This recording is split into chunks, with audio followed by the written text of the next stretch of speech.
ज्येष्ठ मास के कृष्ण पक्ष की अमावस्या वट सावित्री अमावस्या कहलाती है। इस साल यह उपवास 6 जून 2024 को रखा जाएगा।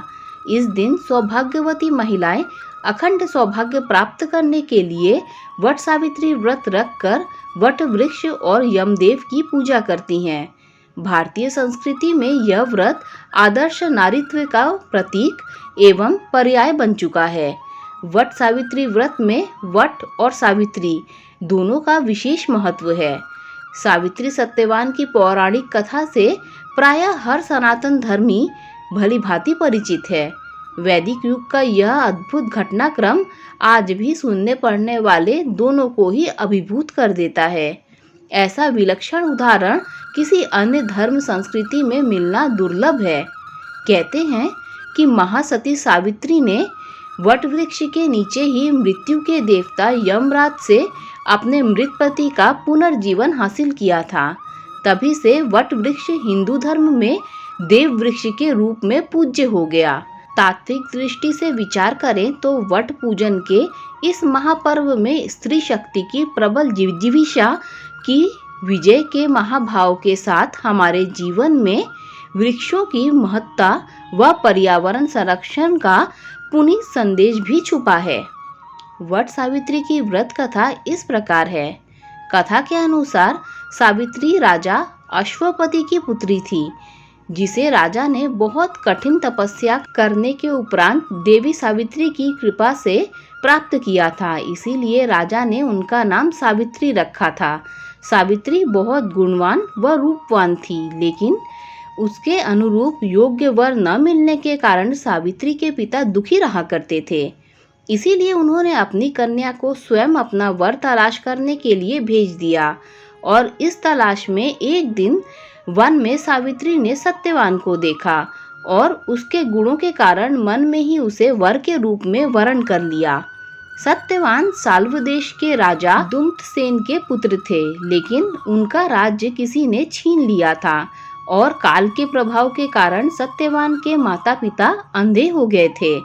सत्यवान व सावित्री के विवाह से पूर्व ही नारद मुनि ने यह सत्य सावित्री को बता दिया था कि सत्यवान अल्पायु है, अतः वह उससे विवाह न करे।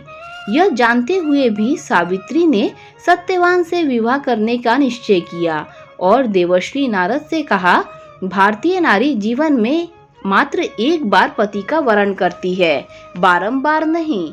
अतः मैंने एक ही बार सत्यवान का वरण किया है और यदि उसके लिए मुझे मृत्यु से भी लड़ना पड़े तो मैं लड़ने को तैयार हूँ। उसकी मृत्यु का समय निकट आने पर मृत्यु से 3 दिन पूर्व ही सावित्री ने अन्न जल का त्याग कर दिया था। मृत्यु वाले दिन जंगल में जब सत्यवान लकड़ी काटने के लिए गए तो सावित्री भी उनके साथ गई और जब मृत्यु का समय निकट आया तथा सत्यवान के प्राण हरने के लिए यमराज आए तो सावित्री भी उनके साथ चलने लगी। यमराज के बहुत समझाने पर भी वह वापस लौटने को तैयार नहीं हुई। जब यमराज ने उससे सत्यवान के जीवन को छोड़कर अन्य कोई भी वर मांगने को कहा, उस स्थिति में सावित्री ने अपने अंधे सास ससुर की नेत्र ज्योति और ससुर का खोया हुआ राज्य मांग लिया, किंतु वापस लौटना स्वीकार न किया। उसकी अटल पति भक्ति से प्रसन्न होकर यमराज ने जब पुनः उससे वर मांगने को कहा तो उसने सत्यवान के पुत्रों की मां बनने का बुद्धिमत्तापूर्ण वर मांगा। यमराज के तथास्तु कहते ही मृत्यु पाश से मुक्त होकर वट वृक्ष के नीचे पड़ा हुआ सत्यवान का मृत शरीर जीवित हो उठा। तब से अखंड सौभाग्य प्राप्ति के लिए इस व्रत की परंपरा आरंभ हो गई और इस व्रत में वट वृक्ष व यमदेव की पूजा का विधान बन गया। वट सावित्री व्रत में वट वृक्ष का महत्व महर्षि श्री अरविंद ने भी इस कथा को मध्य में रखते हुए सावित्री महाकाव्य का रचना की है, जिसमें उन्होंने सावित्री की कथा को आध्यात्मिक जीवन की यात्रा व उसकी अनुभूतियों के रूप में पिरोया है।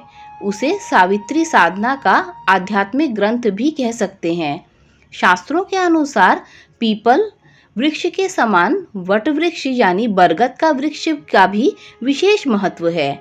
पुराणों के अनुसार वट वृक्ष के मूल में ब्रह्मा, मध्य में विष्णु और अग्रभाग में शिव का वास माना गया है। अतः ऐसा माना जाता है कि इसके नीचे बैठकर पूजन व व्रत कथा आदि सुनने से मनोकामनाएं पूर्ण होती हैं। यह वृक्ष लंबे समय तक अक्षय रहता है, इसीलिए इसे अक्षय वट भी कहते हैं। जैन और बौद्ध भी अक्षय वट को अत्यंत पवित्र वृक्ष मानते हैं। जैनों का मानना है कि उनके तीर्थंकर भगवान ऋषभदेव ने अक्षय वट के नीचे बैठकर तपस्या की थी। प्रयाग में इस स्थान को ऋषभदेव तपस्थली या तपोवन के नाम से जाना जाता है। हमारी अरण्य संस्कृति में वृक्षों को जीवंत देवताओं की संज्ञा दी गई है। वैदिक मनीषा कहती है कि हवा के झोंकों से झूमते घने छायादार वृक्ष और उनसे गले मिलती लताएं प्रकृति का श्रृंगार ही नहीं, जीवन का अजस्र स्रोत भी हैं।